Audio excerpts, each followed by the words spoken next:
Go.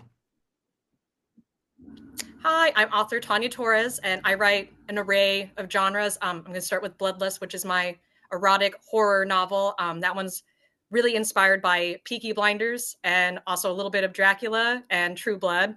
I also wrote a couple fantasy romances like A Silent Discovery, which is about a mute princess, and then At the Castle of Eternal Winter, which is my Beauty and the Beast retelling that has Phantom of the Opera vibes, if you're into that sort of thing. I've also written a dark coming of age novel called The Soul Keeper's Assistant. That one I would say is not YA, even though it focuses on younger people.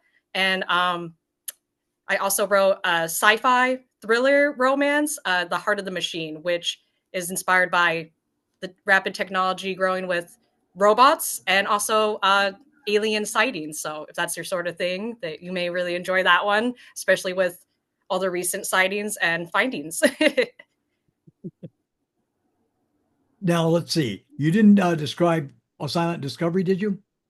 I said it was my fantasy romance about a mute princess. Yeah. Could you give a little more details? Well, let's say, could you do To Know Your Name, right? Have you done that one yet? Oh, I haven't done To Know Your Name. Okay. That one is getting ready to come out here. That one is the first book I ever wrote, so it's really special and kind of nerve wracking for me because even though A Silent Discovery is my debut novel, it's like the fifth or sixth book that I wrote. So To Know It, Your Name is very fresh. It's like when I first started writing, it has a very different style than the rest of my books, so that's going to be kind of exciting. it's already available in all bookstores. So that's good, right? And could you tell a little about your debut novel for the, will be out in 3 weeks, When You Remember? I think that's really exciting. And that one, so I haven't written a lot of series. Most of my books are standalone novels. And When You Remember is the sequel to Know Your Name. Now, that's the second book you ever wrote? That is the second book I ever wrote. Oh, that's great news. I So I mean, wrote those before I wrote anything else, but I do have kind of like an outline for I want it to be a trilogy. I haven't really delved into it too deeply, but I do want to return to that one. oh, that'd be exciting. The trilogy's excellent, excellent, excellent. People like the trilogies, you know. I try not to do like super long books, but I think that people Right. will like the trilogy. Yeah. But every one of your books is, except for those To Know Your Name and When You Remember, really stands alone. I mean, honestly, you've got quite an imagination and a great storytelling ability too, but really creative imagination. So, how do you do it? I think it's because I read a lot, and then I also like to, it's like so. One of my favorite things is I go to the movies every week. There's like this like old theater that's from like 1925, and they play not the popular movies, but it's usually kind of like art pop kind of like movies, and then like Yep. some of the newer films. So I saw like Nosferatu there. They just showed Mulholland Drive because it was David Lynch week, Right. so they did like a little tribute to him. I How like to is read comic books and stuff. how is Nosferatu, by the way? Is it a good movie? I loved it, and I think that if you like that you would really like my book Bloodlust because it really like ties in a lot of like the horror, the romance, like the eroticism. So yeah, Yep. like if you like a spicier Dracula, that might be your sort of thing. I really like it actually. I'm excited to get my copy of Bloodlust. So I get it maybe Monday. Oh, that's exciting. And begin Yeah, I hope you reading. enjoy. Yeah, I do. I do. I've enjoyed all your books so far. And Heart of the Machine, you described briefly, but I think it's a great novel.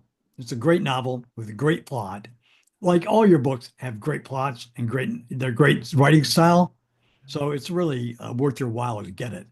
And I So, think it's kind of fun, especially because I wrote it in 2021. But now that oh, I don't know really? if you've been like following like some of the things are like all the drones, like the unknown, Yes, I have. things in the sky. Like people are like it's like almost normalized to kind of talk about aliens now. I feel like when I wrote it, it was more like haha, like silly if you talk about aliens, but now it's become more normalized, like even like the government officials talking about it. So I think that in a way it's almost aged better. Like Yes. it's better to read it now than when it first came out. I never thought I'd say this, but I read Edgar Rice Burroughs, his Mars series and his Venus series, and yours compares favorably to his, only it's got more dialogue and more excitement in it and more conflict of characters.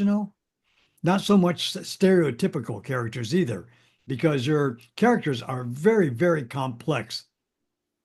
They truly are.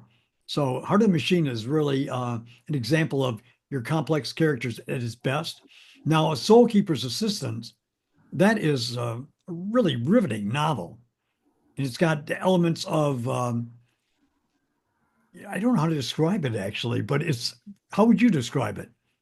It's like almost kind of like a domestic thriller because the first half of the Yeah. book is just told from the main character's point of view, Ryan. And when the book starts, it's like he's 15. You find out that he lives in Japan. His abusive father has married this Japanese woman's, or he's has married a Japanese woman. He has a Yes. stepsister, and a lot of it is like him trying to protect his stepsister from the abusive father. Also, like trying to kind of like help his stepmom not face like she kind of faces the brunt of his father's abuse, so he kind of tries to protect her as well. So there's like the elements of like him trying to go to school and cover up the fact that his dad is kind of like terrorizing his family. They're an affluent family, everyone thinks they're perfect, but then like the pinnacle moment is when both the parents like leave, like abandon them in the night, and he thinks that he's going crazy because he gets an offer from a demon. So it takes on a speculative aspect, but it's not until halfway through. Like the first half of the book is just like you feel really bad for this family that they're Right. being terrorized by this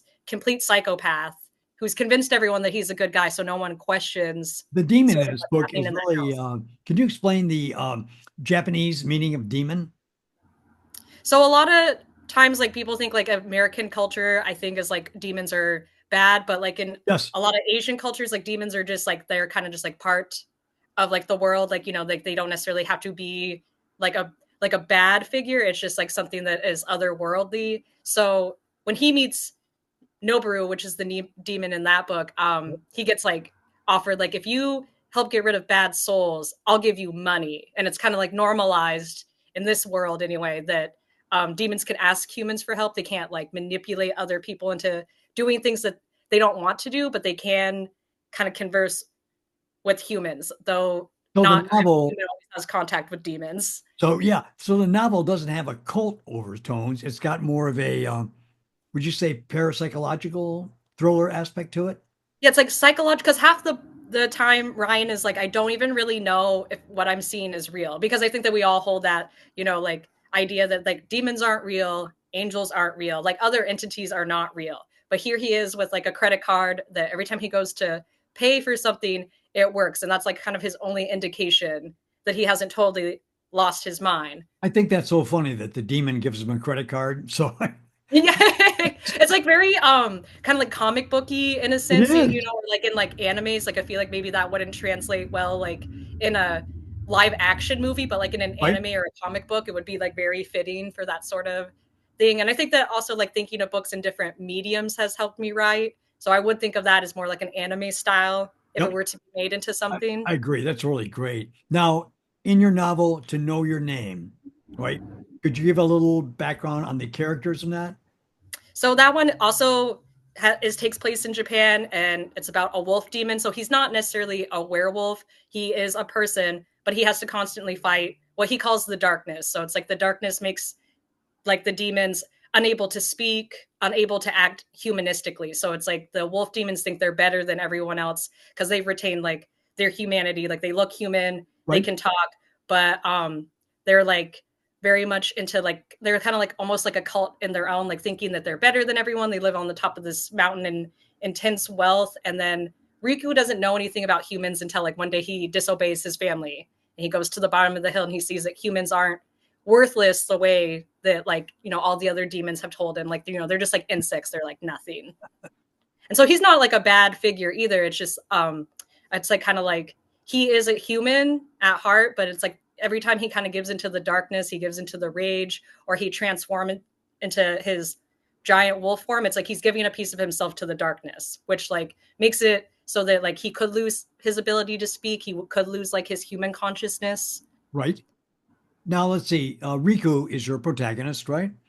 And could you give a little detail on the antagonist? Because I think the antagonist is a really creative element of your writing. You make very creative antagonist. It's the only way to describe it. That's really good. So, could you describe the antagonist in this novel? So the antagonist is Kazai, and he is a fire demon from the underworld. So he is a little bit different than the other Right? demons. So he Right? has the ability to speak. He looks like a human. He is like very conscious, but he is of the darkness. And so it's like kind of like when the other demons are giving into the darkness, they're giving into him. They're giving into like his people. So Okay. we're able to fight the darkness because of what kind of demon they are. But like the Bora demons and a couple of the other demons have fallen prey to the darkness, so they can't speak. They don't think humanistically. They're like pretty much like they revert back to their animal forms. And Kazai likes to make deals with humans that aren't very nice. Like he finds like people that are in debt or starving, and he likes to just like manipulate like husbands and fathers into giving over their daughters and wives. Like he's a Oh my very God. manipulative person like that. Yes. And there no one can really stop him, like, so there's like not really like a figure to stop them until Riku comes down off the mountain, and he acts as like the guard dog, and he's like, I need to protect the humans from this Right. very bad demon. That's But it proves difficult for him because he realizes his sword is made with hellfire, so it has no effect on the fire demon.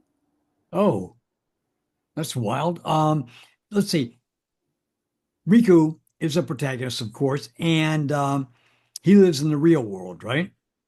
Now, does your antagonist live in sort of an underworld type thing, Yeah, or he he goes live back in? and forth. He's one of the only demons that it's like kind of in the book that he can go back and forth. So he is from the underworld. That's like where he lives, but he can like come up. And so, and when you remember, there is like a part where Riku is able to see like the staircase into the underworld. His like spiritual sister opens it for him, but that's not something that all demons can do or are able to do. Right? There's a fascinating cast of characters in each of your novels. So, could you recite the names again for the Uh, audience? Kazai is the antagonist, and Riku is the protagonist in that story. Okay, okay. Now, could you recite the titles for your books so everybody can be aware of them, right? All right, so there is Bloodlust, which is the Let's- erotic horror. We have A Silent Discovery, which is like a fantasy romance about the mute princess. I have my dark sci-fi thriller, The Heart of the Machine. My dark coming of age story, The Soul Keeper's Assistant.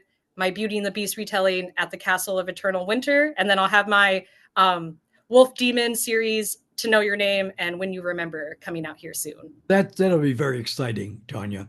So, again, everybody get a copy of her books because they're really good. I like it. In fact, I'd consider them great. So, I like to think that, if you don't like fantasy or you don't like sci-fi or you don't like this, no, there's something for everybody. Like if you want something like a lighter read, I feel like A Silent Discovery is really nice. If you want something darker, I would say like Bloodlust would be right? a better read. If you want something kind of in the middle, I would say like The Heart of the Machine and At the Castle of Eternal Winter and The Soul Keeper's Assistant would probably be good for you. Yeah, you write in so many genres that it's hard to keep up with you. So, all right. So, everybody get a copy of the book because I guarantee you a happy read and a wonderful experience. So, Tanya, so I'm Rick Moore, publisher of White Cat Publications, and I'll see you later. All right. Bye bye.